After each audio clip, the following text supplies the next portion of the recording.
नमस्ते सर। नमस्ते। नमस्ते। कुछ काम किया है भाई? थोड़ा बहुत नहीं किया सर इसके नोट्स Yes, बना लिए, sir. बस 2-3 पेज रह गए तो। स्टार्टिंग में तो थोड़ी सी थ्योरी है इसमें, तो वो तो नॉर्मली आसानी से समझ आ यस रही यस सर, वो तो आ है। ये सब 10th क्लास में पढ़ना था तुम्हें, ये नहीं पढ़ा तुमने 10th? हाँ सर, पढ़ा तो है। चीजें नहीं पढ़ी सर। हम्म, क्या कह रहे हो भाई सिद्धांत? कुछ चीजें नहीं पढ़ी थी इसमें से सर। ये आगे तक भी रिफ्रैक्शन वगैरह भी सब 10th का ही तो है ये, पता हाँ नहीं। सर, रिफ्रैक्शन वगैरह कुछ कुछ पढ़ा तो था 10th में।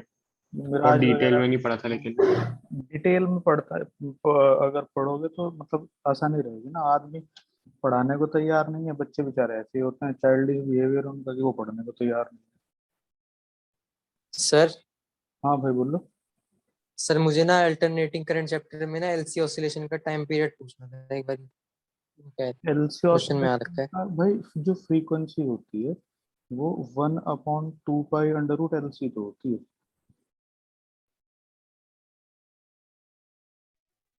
One by yes sir.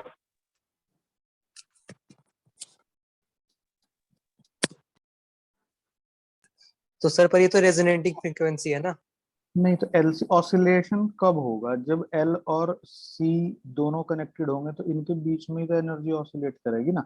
Magnetic से इलेक्ट्रोस्टैटिक्स और इलेक्ट्रोस्टैटिक से मैग्नेटिक, तो ये रेजोनेटिंग सर फ्रीक्वेंसी। अगर पर हम्म, सर अगर पर इसमें रेजिस्टेंस होगा तो एनर्जी इसमें लॉस हो फिर जाएगी। फिर वो डैम्प्ड हार्मोनिक मोशन वाला केस हो जाता है भाई, ये इस तरह का जिसमें एम्पलीट्यूड डिक्रीज होता जाता है।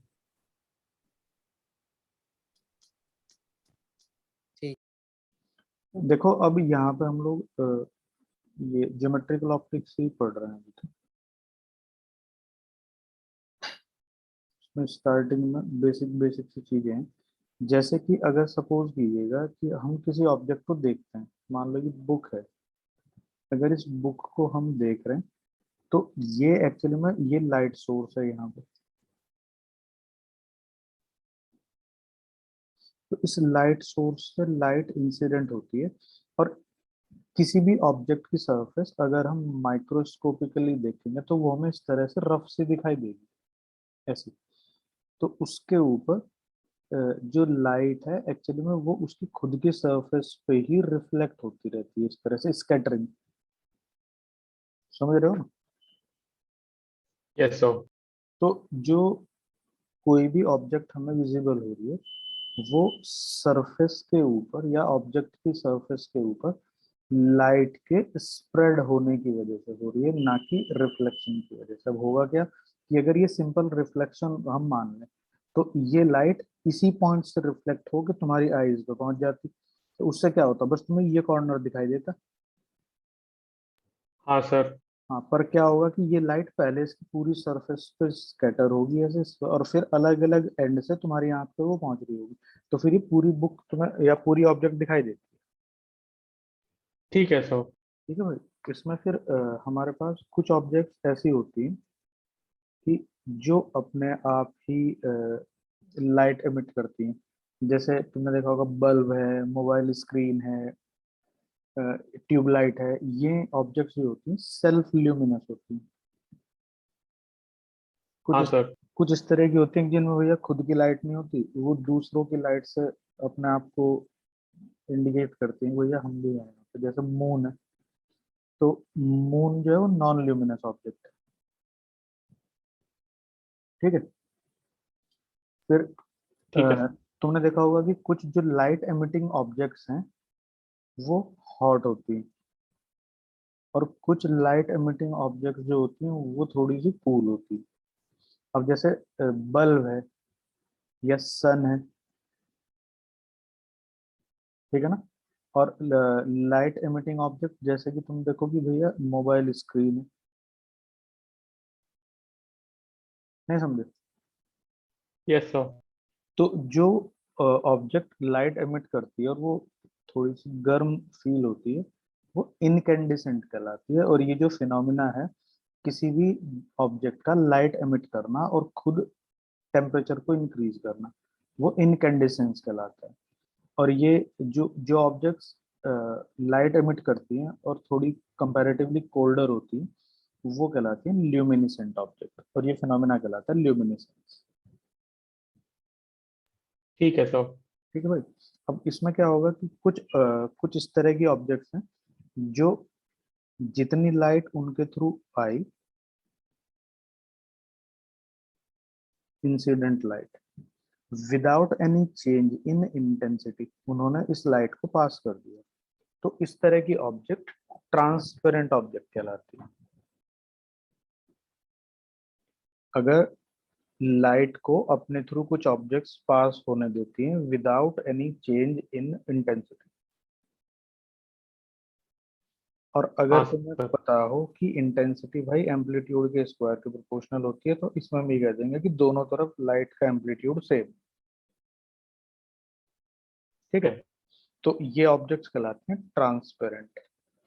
कुछ इस तरह की ऑब्जेक्ट्स होती हैं जो अपने ऊपर इंसिडेंट लाइट को बिल्कुल भी दूसरी तरफ पास नहीं होने देती, 0.01% भी, वो कहलाती है ओपेक। ओके। दूसरी कुछ इस तरह की होती है कि अपने ऊपर इंसिडेंट लाइट को थोड़ा सा मतलब एब्जॉर्व कर लेती हैं और कुछ पार्शियल लाइट को पास होने देती है, वो कहलाती है भाई ट्रांसल्यूसेंट। ठीक है ना। ये तो पता था सर। हाँ, मतलब मैं तो कोशिश ये कर रहा हूँ कि जितना मेरे पास जानकारी है सभी पढ़ा दूँ, उसमें कुछ सुनने में पैसे वैसे तो लगते नहीं। अब देखो कुछ इस तरह की फिनोमिना होएगा कि जैसे ये लाइट यहाँ से आई इस मीडियम के ऊपर, और without any change in its path वो दूसरी तरफ चली जाए, तो ये कहलाएगा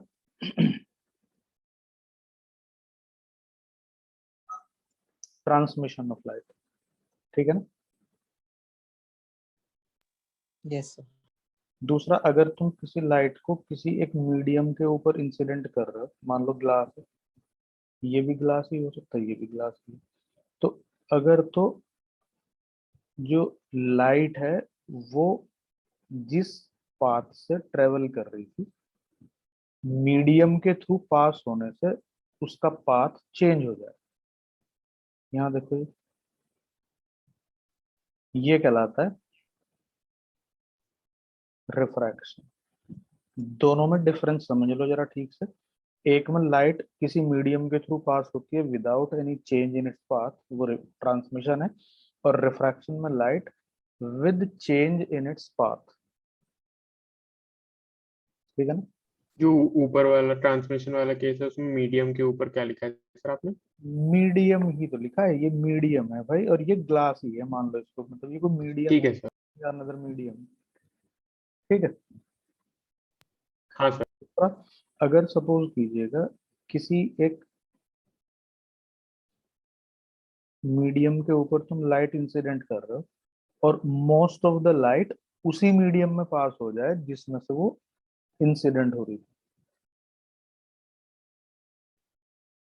मैक्सिमम लाइट इधर ही आ जाए, यस सर। तो ये फिनोमेना कहलाता है रिफ्लेक्शन ऑफ लाइट। हाँ सर। ठीक है ना। जिसमें with change in direction of original light, अगर दूसरे मीडियम में रे पास होती है, लाइट पास होती है, तो रिफ्रैक्शन है, और जिसमें without any change in its path light एक एक मीडियम से दूसरे मीडियम में जाती है, वो ट्रांसमिशन है, और अगर मोस्ट ऑफ द लाइट उसी मीडियम में पास हो जाए जिस मीडियम से आ रही है, तो वो कहलाएगा रिफ्लेक्शन। अब अगर तो सपोज कीजिएगा यहाँ से इंसिडेंट लाइट पास हो रही है,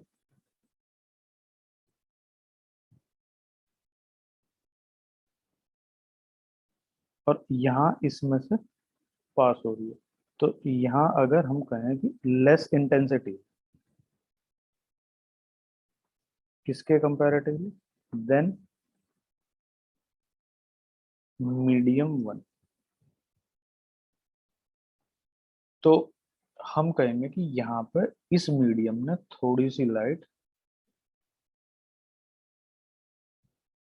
एब्जॉर्ब कर ली, ठीक है ना, यस सर। ये एब्जॉर्प्शन है। और अगर कोई ऑब्जेक्ट बिल्कुल भी लाइट को अपने थ्रू पास होने नहीं दे रही, वो क्या कहलाती है?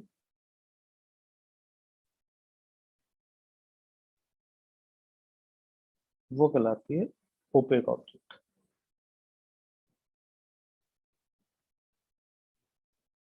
सही है ना? Yes sir. अब इसमें हम नेक्स्ट केस पढ़ेंगे, मुझे नहीं लगता कि तुमने ये पढ़ा होगा।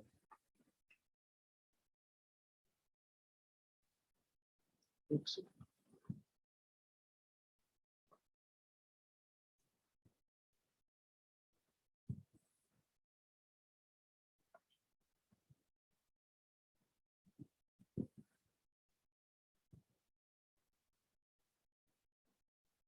तो तुम्हारा एक ऑफलाइन टेस्ट ले लिया करें वीक में, यस सर। Yes sir. तो काफी सारा सिलेबस हो गया ना। Yes sir. अब तो काफी सारा सिलेबस हो गया, तो एक ओके सर। दे सकते हो या नहीं दे हाँ सर।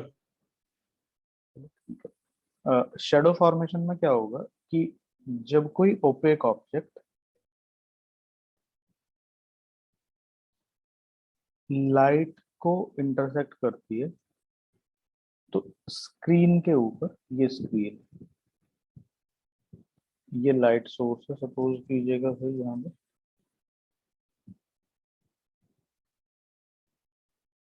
तो अब यहाँ पे क्या होगा कि जितनी भी लाइट इस ओपेक ऑब्जेक्ट के ऊपर इस कोनिकल रीजन में है यहाँ पे, उसको तो ये पास होने देनी है। तो जो लाइट इंसिडेंट होएगी स्क्रीन पर, वो इसके बाद की सारी रेज इंसिडेंट होगी। देख रहे हो ना भाई? तो ये ऊपर का रीजन है, इसमें तो लाइट है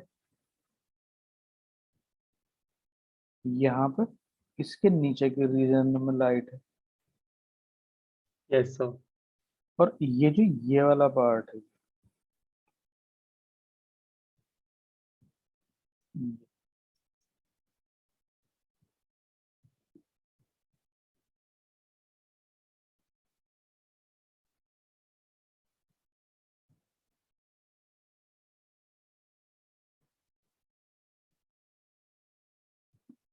इसमें बिल्कुल भी कोई लाइट नहीं।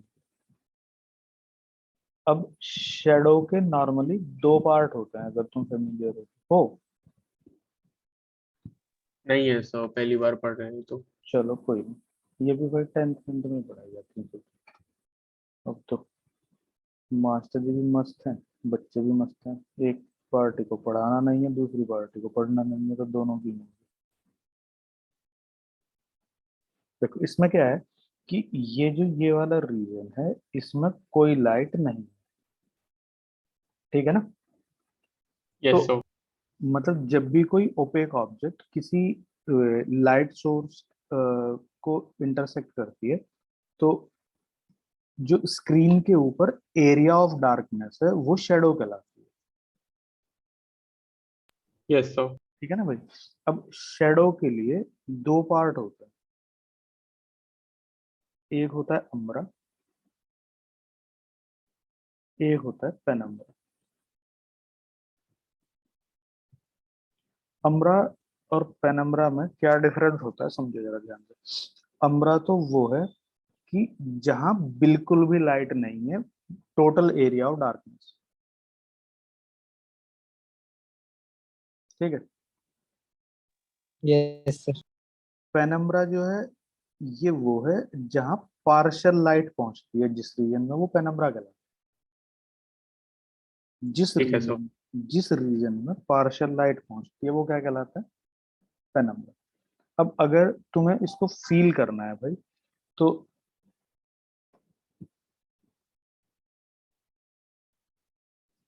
रात के टाइम अपने रूम में सारी लाइटें वाइटें बंद करके एक कैंडल जलाओ, ठीक है ना? और उसके सामने खड़े हो जाओ। तो दीवार के ऊपर जो तुम्हारी शेडो बनेगी वो पूरी की पूरी ब्लैक कलर की शेडो बनती है। बनती। तो वो जो ब्लैक रीजन है वो अमरा है, वहां पे बिल्कुल भी कोई लाइट नहीं। ठीक है सर। अब तुम फिलहाल अगर अपनी टेबल पे बैठ के पढ़ रहे हो और ट्यूबलाइट ऑन है, तो अपने जो तुम्हारे पास कॉपी या कोई बुक वुक है, तो उसके पास अपने हाथ को ले जाके देखो। तो वहां पे अपने पेज के ऊपर तुम्हें ऐसी शेडो नहीं दिखाई देगी जैसी कि रात के टाइम कैंडल लाइट में दिखाई देती है। बस तुम्हें क्या दिखाई देगा कि तुम्हारा जो पेज है उसके ऊपर इंटेंसिटी में डिफरेंस आएगा। Yes sir. हाँ सर, उतना एरिया और थोड़ा पूरी Yes, डार्क sir. ब्लैक आएगा। नहीं है। हाँ तुम करके देखो, मतलब वो पूरा ब्लैक नहीं है, पर तुम्हें जहां भी तुम हाथ रखोगे या तुम दीवार के आसपास भी अगर हाथ लेके जाओगे, तो वहां तुम्हारे हाथ की प्रेजेंस की वजह से जो पहली इंटेंसिटी थी वो ज्यादा थी, अब थोड़ी कम हो जाएगी, तो तुम्हें वहां सिर्फ प्रेजेंस दिखेगी कि भाई यहाँ कुछ हो रहा है। तो अगर तुम्हारी कॉपी के ऊपर बिल्कुल यस लाइट नहीं पहुंचती तो वहां पे तो ब्लैक रीजन आ जाता, तुम्हें कुछ दिखाई ना देता क्या लिख रहा है, पर तुम्हें चीज दिख रही है ना, पर वो पहले से थोड़ी सी डल हो जाती है। Yes sir. तो इसका मतलब ये है कि तुम्हारे हाथ के इंटरसेक्ट होने से रूम में जो प्रेजेंट लाइट है, उस लाइट ने जो पहले से तुम्हारे पेज के ऊपर पहुंच रही थी उससे थोड़ी कम पहुंच रही है, इसीलिए तो इंटेंसिटी में चेंज आया। Yes sir. तो वही रीजन पेनम्ब्रा है। ठीक है सर। मतलब जहां बिल्कुल लाइट नहीं पहुंचती वो शैडो का डिफरेंस है कि एक ना, डार्क शैडो का नहीं है, एक लाइट। भाई डार्क और लाइट शेडो का डिफरेंस ये दोनों ही शेडो हैं। बस ये है कि एक में लाइट बिल्कुल नहीं पहुंचती, एक में पार्शियल लाइट पहुंचती है। जब रात के टाइम तुम यहाँ कैंडल ऑन करोगे, तो इस कैंडल से जितनी भी लाइट निकल रही है वो तुम्हारी बॉडी के ऊपर जो भी इंसिडेंट होगी वो दीवार पे जाएगी, नहीं तो यहाँ पूरा का पूरा डार्क रीजन दिखेगा। अब तुम्हारे घर में मान लो ट्यूबलाइट है, अब ट्यूबलाइट से लाइट तो सब तरफ जा रही है ना, मान लो तुम्हारा हाथ मान लो यहाँ पे है भाई, तो अगर तुमने इस हाथ से इंटरसेक्ट कर लिया तो तुम्हारी कॉपी पे ऐसा नहीं ना कि सारी लाइट नहीं पहुंची, कोई इधर से पहुंच गई कोई इधर से पहुंच गई, स्कैटर होगी, तो इसने कुछ उसको रोक लिया, सारी नहीं रोक पाया। तो इसलिए वहां पे तुम्हें दिखेंगी चीजें, पर थोड़ा सा इंटेंसिटी में फर्क दिखेगा, पर वहां लाइट है। ऐसा नहीं है जैसा ये है रात के टाइम वाली शेडो। Yes sir. तो ये वाला पार्ट जहाँ बिल्कुल लाइट नहीं पहुंचती ब्लैक रीजन है वो पेनम्ब्रा है, और जहाँ इंटेंसिटी में डिफरेंस है वो पेनम्ब्रा। ठीक है ना भाई।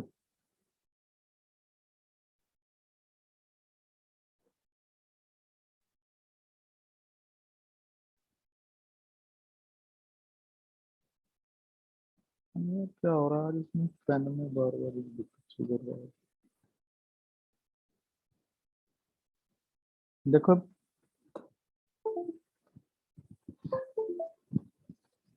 अगर हम शेडो की बात करेंगे भाई,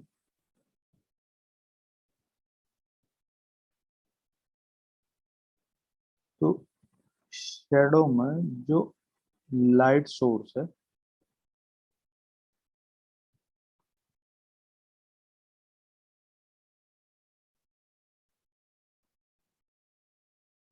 लाइट सोर्स ना दो तरह का होएगा। एक पॉइंट सोर्स होता है, तो इस केस में हम शेडो को एनालाइज करेंगे, और दूसरा एक एक्सटेंडेड सोर्स होता है।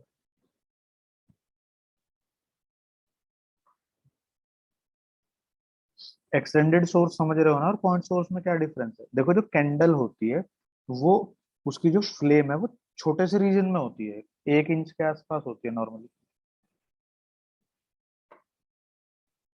Yes sir. तो उसको हम पॉइंट सोर्स ट्रीट करेंगे, पर अगर तुम ट्यूबलाइट को देखोगे तो ट्यूबलाइट भाई 1 मीटर के करीब की होती है।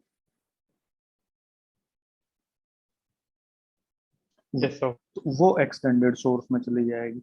अब एक्सटेंडेड सोर्स से जब हम शेडो फॉर्मेशन देखेंगे, तो इसको फिर हम दो तरीके से एनालाइज करेंगे। एक हम कहेंगे कि source is smaller than opaque object, और दूसरा केस है source is larger than opaque object। मतलब एक केस में हम डिफाइन करेंगे कि जो सोर्स है वो इतना बड़ा है कि जो ओपेक ऑब्जेक्ट उसको इंटरसेक्ट कर रही है वो उससे छोटी है, और दूसरे केस में सोर्स छोटा है। ठीक है समझ गए सर। ना?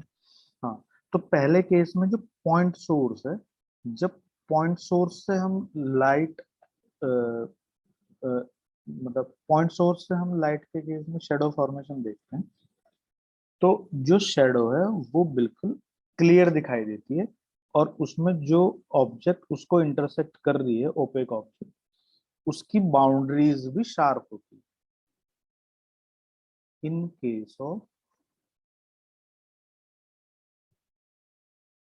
पॉइंट लाइट सोर्स,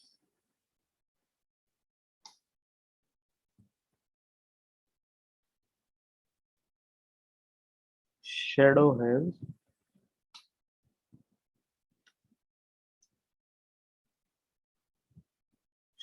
sharply, पता नहीं आ रहा क्या हो रहा है इसमें, समझ नहीं आ रहा मुझे।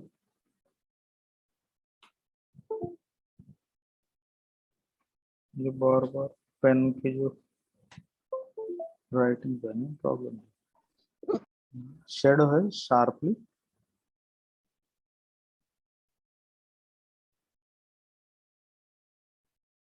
Defined boundary.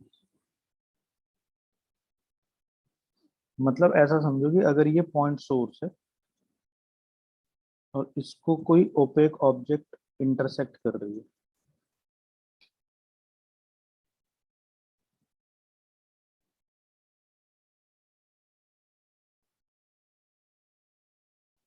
तो इससे क्या होगा कि जो भी ऑब्जेक्ट हम देखेंगे,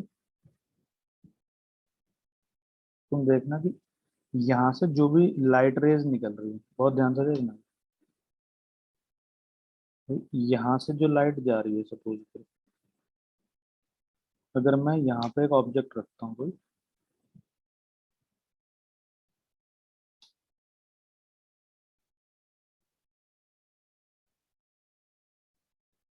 ये एक ओपेक ऑब्जेक्ट है,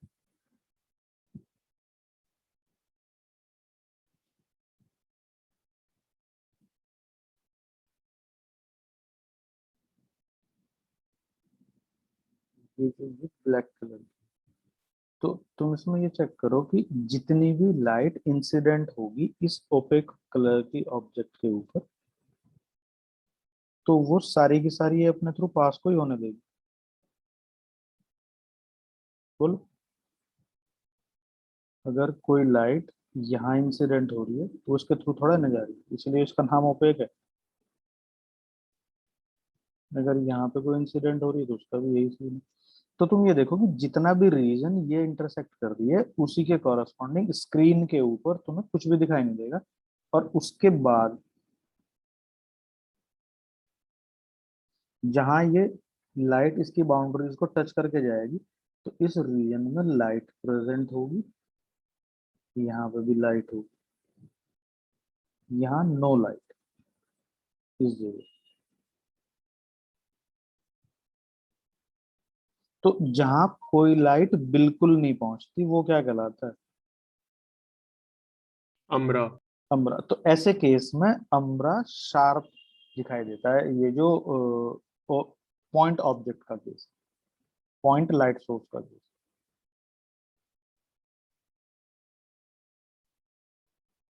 बोलो, कोई प्रॉब्लम है क्या किसी को? No, sir. No sir. अब जो एक्सटेंडेड सोर्स है उसके लिए भाई दो केस बनेंगे, इसको थोड़ा सा ध्यान से समझना।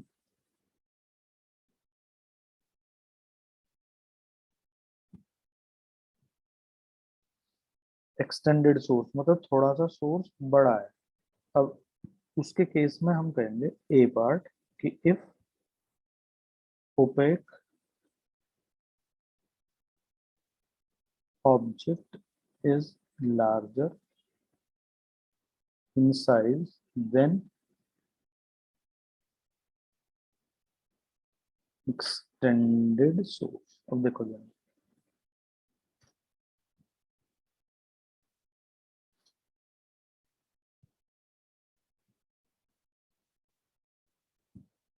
ये भाई तुम्हारे पास एक एक्सटेंडेड सोर्स, ठीक है। Yes sir. अब इसके सामने यार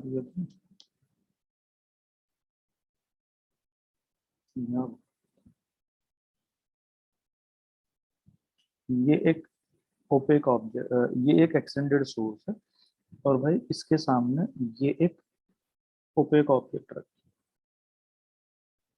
ठीक।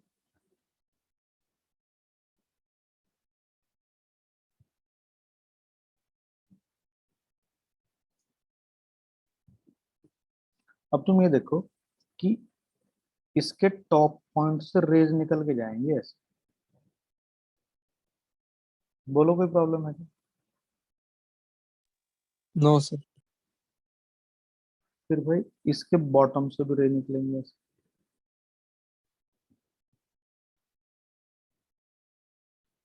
अब इसके जो ये इंटरमीडिएट पॉइंट्स हैं, ये इन सब की बात कर रहा हूं मैं, जो ये इन दोनों बाउंड्रीज के बीच में दिख रहे होते तुम्हें, इनसे भी तो Yes, लाइट, sir. इनसे भी तो लाइट निकलेगी।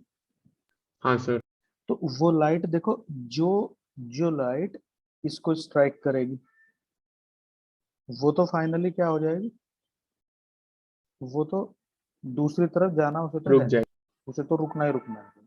पर लाइट को इसी तरीके से थोड़ा ही ना पास हो रही है। बाकी ऐसा भी तो हम कहेंगे ना, जो लाइट है उसके लोअर मोस्ट बाउंड्री से यहाँ से लाइट भाई ऐसे भी तो जाएगी ना, कुछ यूं नहीं जाएगी, जाएगी सर। ऐसे कौन रोकेगा, बोलो।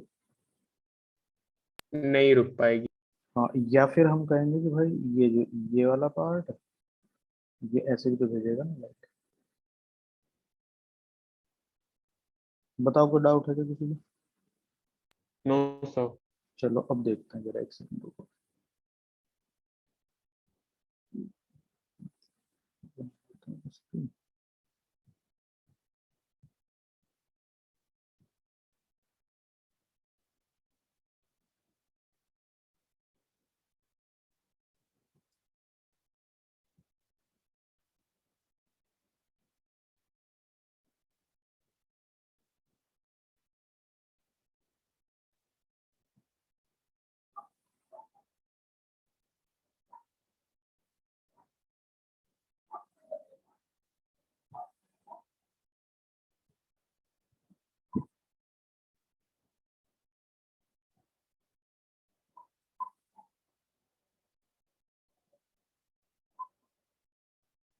मुझे भाई ये बात बता देना कि तुम लोगों को जो मैं बना रहा हूँ वो समझ आ रहा है या नहीं। आ रहा है सर। अब तुम इसमें ये देखो, अगर तुम्हें आ रहा है तो, कि ये जो बिल्कुल सेंटर पे जो एकदम स्पॉटेड एरिया है, जहाँ पे ये डार्क जोन है, तुम देखो यस कि सर। इस रीजन में कोई लाइट पहुंच पाई क्या? नहीं पहुंच पाई। ये तो इसको हम क्या कहेंगे? अम्ब्रा। ये भाई अम्बरा है। अब तुम ये देखो कि इसके बाहर जो ये वाला पार्ट है, ये वाला, क्या यहाँ सारी लाइट पहुंच रही है? नहीं सर। यहाँ भी कुछ इस एक्सटेंडेड सोर्स से जो हम छोटे छोटे पॉइंट एलिमेंट्स लेंगे, उनसे ओरिजिनेट होने वाली कुछ लाइट वहां नहीं पहुंचती। हाँ सर, कुछ पहुंचते कुछ नहीं पहुंचते। तो यहाँ इस रीजन में पार्शियल लाइट पहुंच रही है, तो जिस रीजन में पार्शियल लाइट पहुंचती है वहां क्या बनता है? पेनम्ब्रा। अम्ब्रा। पेनम्बरा बन रहा है। तो इस केस में हम कहेंगे कि umbra is surrounded by penumbra. Penumbra. बोलो कोई प्रॉब्लम है क्या किसी को? No sir. पक्का नहीं है ना भाई? पेन नंबर कैसे कैसे आई है पेन नंबर? भाई पेनम्बरा किसको कहा हमने, पहले ये बता दो तो जरा एक बार। सो जो बची हुई लाइट साइड में बची हुई लाइट नहीं भाई, एक सोर्स से बहुत सारी लाइट निकल रही है। अगर उस बहुत सारी लाइट में से हम कुछ रेज को रोक दें और कुछ एक रीजन को इल्यूमिनेट करने के लिए भेज दें, तो वहां सारी लाइट नहीं पहुंच रही ना, वहां पार्शियल लाइट पहुंच रही है।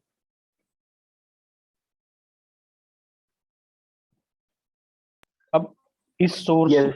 अब इस सोर्स से जितनी लाइट निकल रही है, जो मैं मार्क कर रहा हूँ, ये वाला सोर्स, इससे जितनी लाइट निकल रही है उससे कुछ तो यहाँ रुक गई ना भाई, जिसका अमरा बन गया, तो ऊपर सारी कोई ना पहुंच पाई वहां, इसकी कुछ रेज ऐसे चली गई वहां, तो ये सारी में से कुछ ही तो है, कुछ तो यहाँ चली गई इधर की तरफ।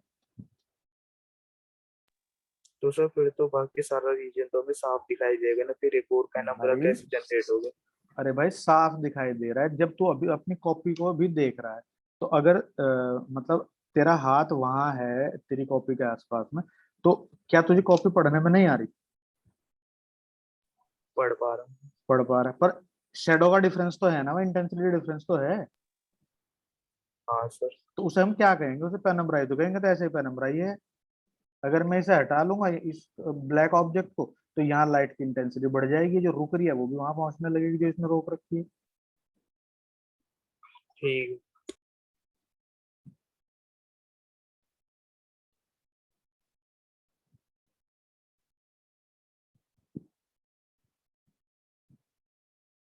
अब दूसरा केस मैंने क्या बताया था भाई तुम लोगों को?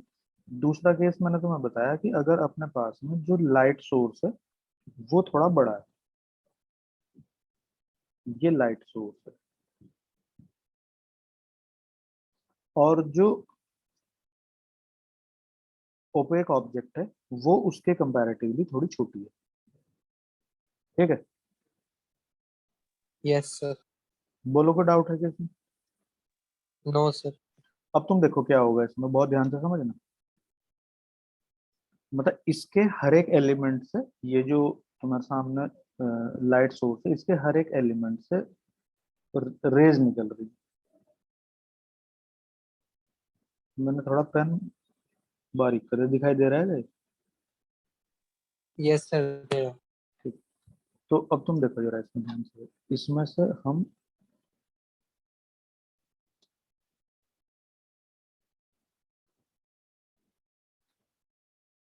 अगर क्लास ऑफ हो जाए तो समझना कि टाइम खत्म हो गया।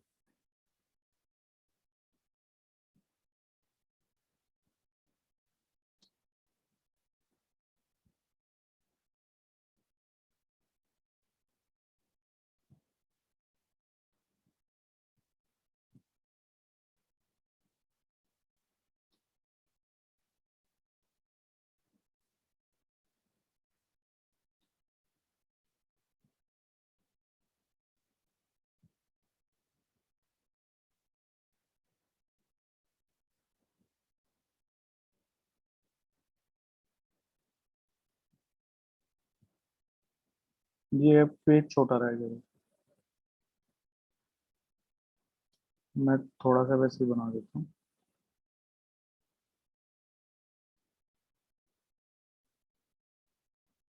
इस तरह से दे, समझ लोगे ना कि रे किस किस तरह से ओरिजिनेट करेंगे हम लोग। Yes sir.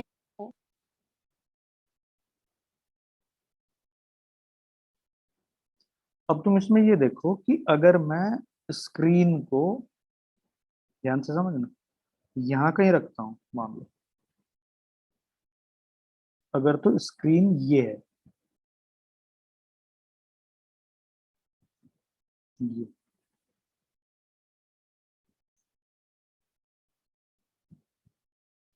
बताओ, तो जरा एक बार इस एरिया को नोट करो, इसे।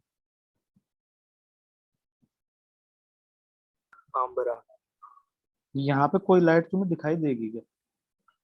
नहीं। और अगर मैं इस पॉइंट के बिहाइंड स्क्रीन यहाँ पे ले जाऊं, इस जगह,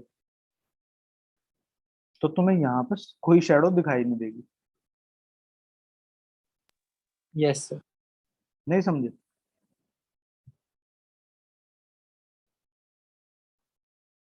बोलो। यस।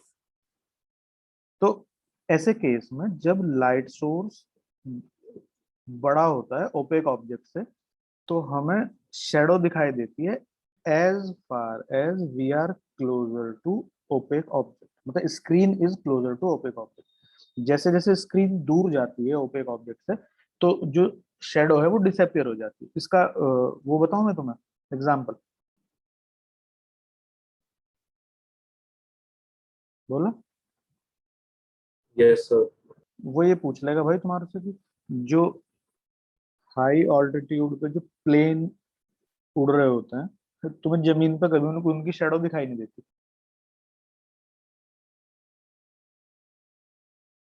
यस सर, नहीं देखती।